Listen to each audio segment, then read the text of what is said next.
As you know, the Northwest MLS is not owned by NAR. Correct. And so they don't have to apply to the same rulings of the settlement. Correct. So you sent a really interesting article from Ed Zorn, who's on the general counsel of the California Regional MLS. Right. And one thing that he was saying on the seller side, if the sellers are not going to offer a buyer compensation, that the seller should consider lowering the price of that house, so that it would open up the buyer pool to more buyers, because if they're paying for closing costs, they're paying for the down payment, it's going to be more difficult for them to also pay for the buy-side compensation.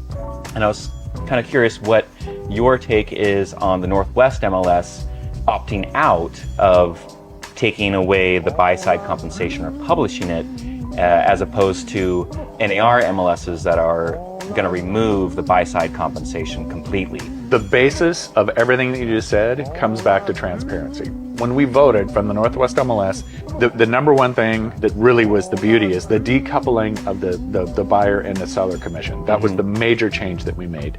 And then, of course, the strong encouragement of really having a conversation with the buyer during your buyer services agreement as far as how that compensation works, so that, again, to be transparent.